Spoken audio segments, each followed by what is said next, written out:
चलिए इनसे बात करते हैं हरिओम पाइप इंडस्ट्रीज़ के बारे में। और बात की जाए तो मार्केट में अभी काफ़ी चर्चाएं हैं और काफ़ी आर्टिकल हरिओम पाइप इंडस्ट्रीज़ के बारे में देखने को मिले हैं। और बहुत सारे ब्रोकर भी अपना एक अलग अलग ओपिनियन अपनी देने की कोशिश कर रहे हैं कि इसका जो शेयर है वो 58% तक चढ़ सकता है। ब्रोकरेज ने खरीदने की सिफारिश भी की है। तो मार्केट के बेस पे कंपनी की ओवरऑल ग्रोथ को समझने की कोशिश करते हैं कि किस बेसिस पे कंपनी में बातें कही जा रही है।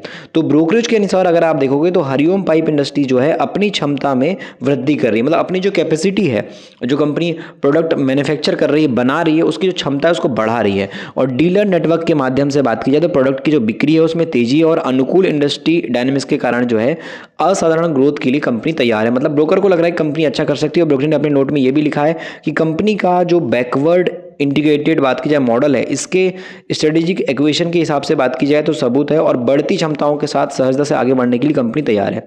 तो उस पॉइंट पे यहाँ पे कुछ बातें रखी गई है। और मोनार्क के अनुसार बात की जाए तो कैश कन्वर्जन साइकिल, बढ़ते रिटर्न रेशियो और डेट टू इक्विटी के मैट्रिक्स बात की जाए तो उस हिसाब से मार्जिन के कारण कंपनी मजबूत ग्रोथ के लिए तैयार है। और इसके हिसाब से जो रेटिंग है मजबूत ग्रोथ के लिए तैयार है, इस हिसाब से बात की जाए तो यहाँ पे री रेटिंग की जरूरत है और आगे ग्रोथ की बातें यहाँ पे कही जा रही है। तो उस पॉइंट पे चलिए कंपनी जो हरिओम पाइप इंडस्ट्रीज है उसके ओवरऑल फंडामेंटल को एक बार अच्छे से समझने की कोशिश करते हैं कि कंपनी के नंबर्स क्या कहते हैं और कंपनी किस तरीके से पैसा बना रही है। तो कंपनी मार्केट के अंदर काम कर रही है 2008 के टाइम से। और हरिओम पाइप इंडस्ट्री आपको पता ही होगा हाई क्वालिटी के जो स्टील प्रोडक्ट होते हैं उसको बनाने का काम करती है। तो यहाँ पर अगर आप मार्केट वाइज देखो तो प्रोडक्ट तो कंपनी के मल्टीपल अलग अलग नाम से आपको दिखाई देंगी।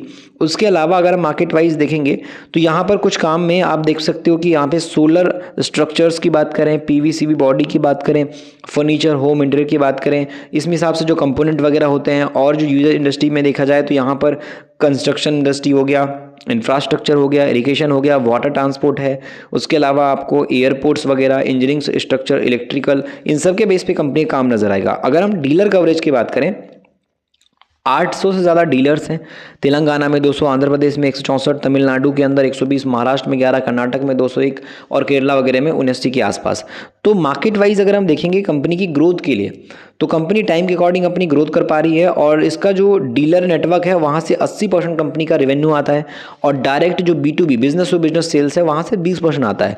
तो अगर आप मार्केट वाइज देखने जाओगे तो कंपनी ने जो एक्विजिशन वगैरह किया है, टाइम के अकॉर्डिंग जो पैसे लगाए हैं और नई कंपनियों पर जो ध्यान दे रही है, उससे इसको जो फायदा है वो ज़बरदस्त मिल रहा है।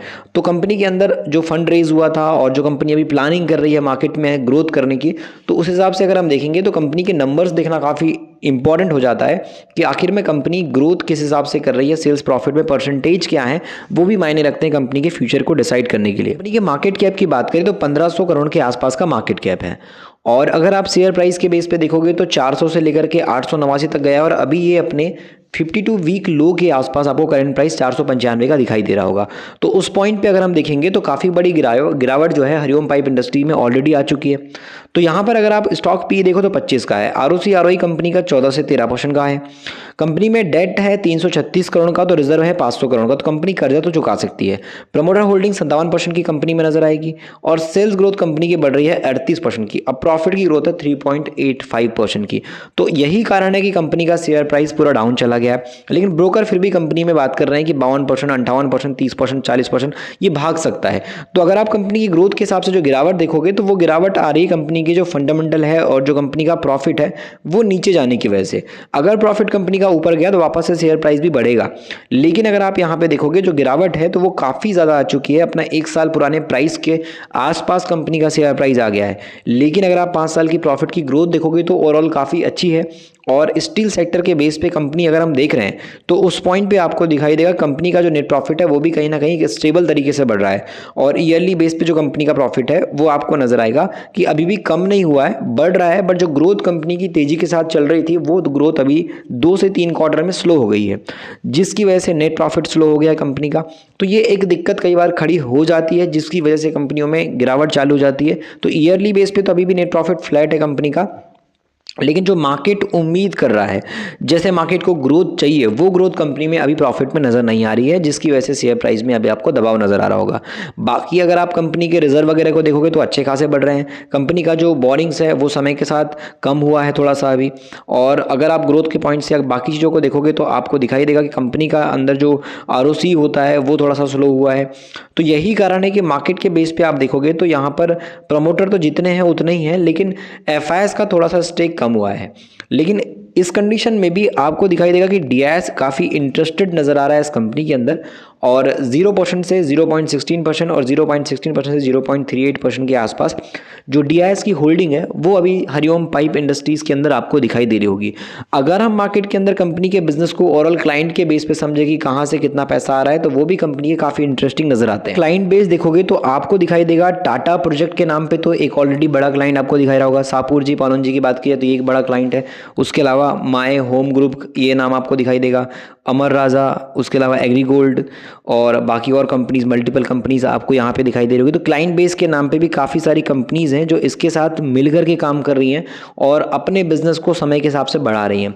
तो ओवरऑल अगर हम कंपनी के क्लाइंट बेस को भी देख रहे हैं तो यहाँ पर आपको काफ़ी सारी ऐसी कंपनी नजर आएगी जो मार्केट के अंदर एक ब्रांड के तौर पे काम कर रही हैं और जो काफ़ी अच्छा बिजनेस बना रही हैं, इंडस्ट्री वाइज काफ़ी ग्रोथ कर पा रही हैं। तो उनके साथ मिल करके यहाँ पे जो हरिओम पाइप इंडस्ट्रीज़ है इसका बिजनेस आपको जो है ग्रोथ में बढ़ता हुआ देखने को मिलेगा। कंपनी की जब लिस्टिंग हुई 13 अप्रैल 2022 के टाइम पे तो ये 231 के आसपास का था और उसके बाद इसने अच्छा खासा हाई लगाया और इस प्राइस से बात की जाए तो यहाँ पे 231 से बढ़ते बढ़ते 820 तक ही गया, यानी कि लगभग इन्वेस्टर का पैसा इसने 4 गुना से ज़्यादा बढ़ा दिया। 4 गुना के आसपास ग्रोथ होने के बाद मार्केट में इसमें करेक्शन स्टार्ट हुआ और इसका जो पुराना लो प्राइस था 500 के आसपास का, वो प्राइस भी आज मार्केट में इसने बीट कर दिया है और देखा जाए तो ये काफ़ी स्ट्रॉन्ग सपोर्ट है। यहाँ से अगर गिरावट होती है तो काफ़ी बड़ी गिरावट भी इसकी हरिओम पाइप की इंडस्ट्री के शेयर प्राइस में देखने को मिल सकती है। तो टेक्निकल बेसिस पे अभी काफ़ी वीक पोजीशन पे यहाँ पे अभी शेयर नज़र आ रहा है, लेकिन ब्रोकर का मानना है कि यहाँ से आराम से 50% ऊपर जा सकता है, ऐसा ब्रोकर मान रहा है। बाकी अगर आप ओवरऑल कंपनी की ग्रोथ के हिसाब से देखो तो अभी जो कंपनी के प्रॉफिट है वो स्टेबल है, जिसकी वजह से शेयर प्राइस में जंप नहीं है।